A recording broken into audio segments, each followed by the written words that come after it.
فاسألوا أهل الذكر إن كنتم لا تعلمون. الحمد للہ رب العالمین والصلاة والسلام علی سید المرسلین، اما بعد فاعوذ باللہ من الشیطان الرجیم، بسم اللہ الرحمن الرحیم.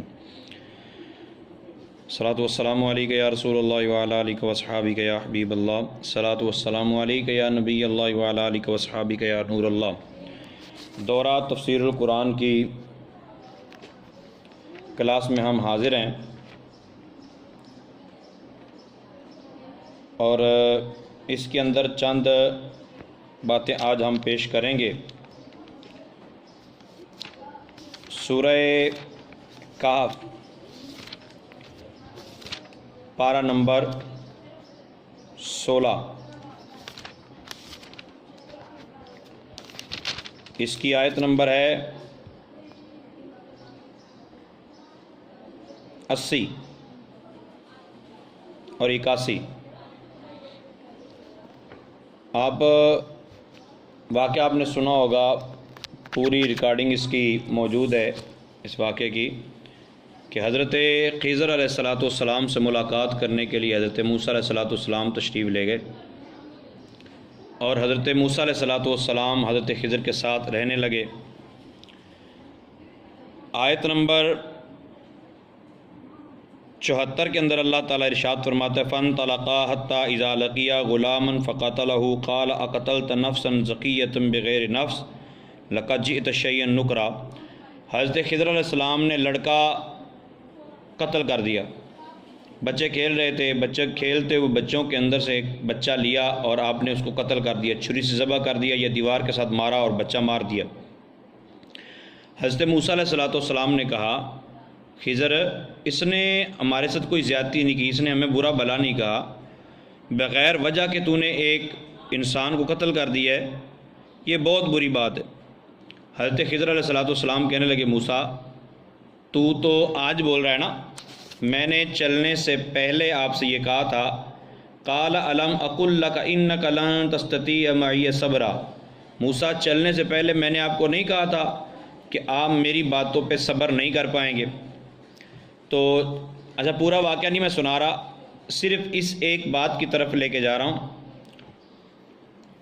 جو 3 واقعات ہوئے اور تینوں واقعات کی پھر توجیحات حضرت خضر علیہ السلام نے کی، تو ان توجیحات کو مد نظر رکھتے ہوئے میں آپ کے سامنے بات عرض کر رہا ہوں کہ دوسری وجہ بیان کرتے ہوئے حضرت خضر علیہ السلام نے کہا وَأَمَّا الْغُلَامُ فَكَانَ أَبَوَاهُ مُؤْمِنَيْنِ فَخَشِينَا أَن يُرْهِقَهُمَا طُغْيَانًا وَكُفْرًا فَأَرَدْنَا أَن يُبْدِلَهُمَا رَبُّهُمَا خَيْرًا مِّنْهُ زَكَاةً وَأَقْرَبَ رُحْمًا. کہ موسیٰ جو لڑکا میں نے قتل کیا ہے، تفاسیر آپ اٹھا کے دیکھیے، موسیٰ علیہ السلام کے سامنے حضرت خضر نے لڑکا ذبح کر دیا، لڑکا قتل کر دیا. حضرت خضر کہتے ہیں موسیٰ جو لڑکا میں نے قتل کیا نا، اس کے امی اور ابا دونوں مومن ہیں.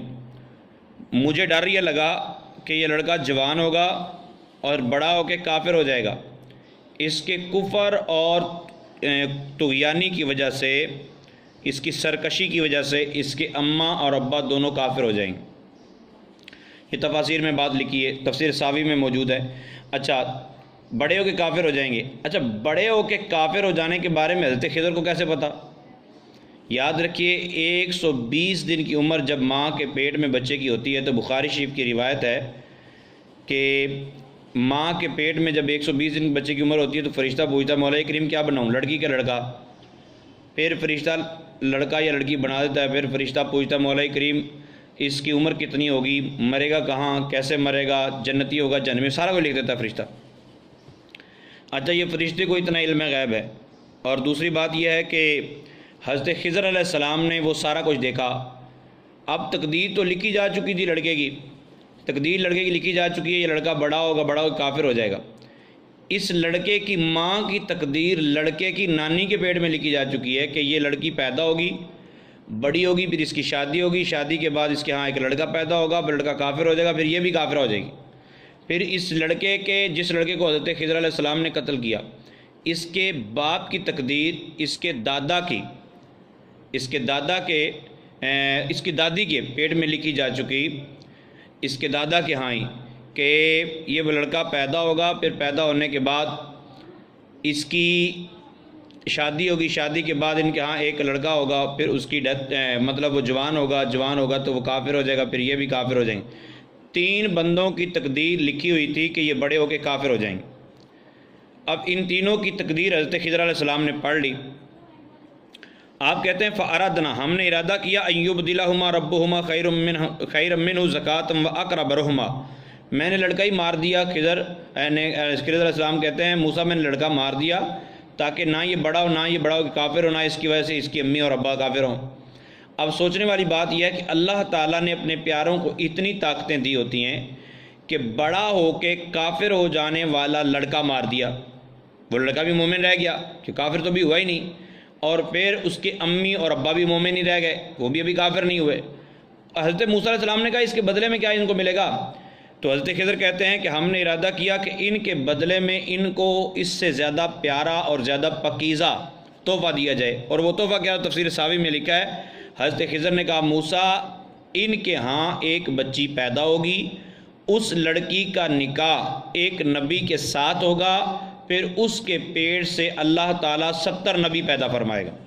ہمارا موقف یہ ہے کہ اللہ تعالیٰ اپنے پیاروں کو کمالات عطا کرتا ہے، اللہ تعالیٰ اپنے پیاروں کے ذریعے بعض اوقات تقدیریں بدل دیتا ہے، تو یہ تقدیریں بدلتی ہیں۔ حضرت خضر علیہ السلام نے بڑا ہو کر کافر ہو جانے والا لڑکا مار کے 70 نبیوں کی ماں لے کر دی ہے۔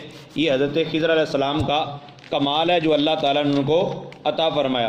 پھر یہ ہے کہ نہیں جی اللہ کے علاوہ تو کوئی دے ہی نہیں سکتا، بھائی اللہ ہی دیتا ہے، لیکن اللہ تعالیٰ کسی کے وسیلے سے دیتا ہے، اللہ تعالیٰ کسی کے ذریعے سے دیتا ہے۔ لیکن سوال یہ ہے کہ کیا دینے والا یعنی بیٹا دینے والا اللہ کے علاوہ کسی اور کو کہنا جائز ہے؟ ہم جس طرح بول دیتے ہیں داتا صاحب دیتے ہیں جی، عبد القادر جیلانی رحمۃ اللہ تعالی دیتے ہیں، تو بعض احباب یہ کہتے ہیں کہ یہ شرک ہے۔ میرے پیارے اگر شرک ہے تو آئیے میں قرآن پاک کی آیت پیش کرنے لگا ہوں، سورہ مریم آیت نمبر 19 اور پارہ نمبر 16۔ اللہ تعالیٰ ارشاد فرماتا ہے حضرت جبریل امین علیہ السلام جو نور ہیں یہ بشر بن کے حضرت مریم کے پاس گئے۔ جب حضرت مریم کے قریب ہوئے تو حضرت مریم کہتی ہیں قالت انی اعوذ بالرحمن منک ان کنت تقیا، اگر تو اللہ سے ڈرتا ہے تو میں اللہ کی پناہ چاہتی ہوں، مجھ سے دور ہو جا۔ تو حضرت جبریل امین علیہ السلام آگے سے کہتے ہیں انما انا رسول ربک، اے مریم مجھے تیرے رب نے بھیجا ہے۔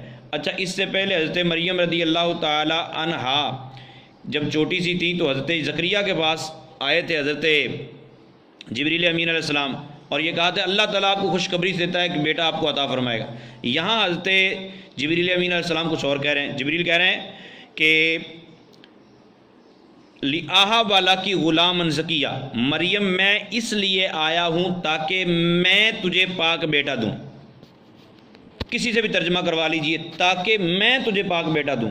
اب جبریل پاک بیٹا دیں، اللہ تعالیٰ کا نام نہ لیں، یہ کہیں کہ میں دے رہا ہوں، اس کا مطلب یہ نہیں ہے کہ اللہ تعالیٰ سے ہٹ کر دے رہے تھے، مطلب یہی تھا کہ اللہ تعالیٰ نے بھیجا جبریل دم کریں گے تو اللہ تعالیٰ بیٹا عطا فرمائے گا۔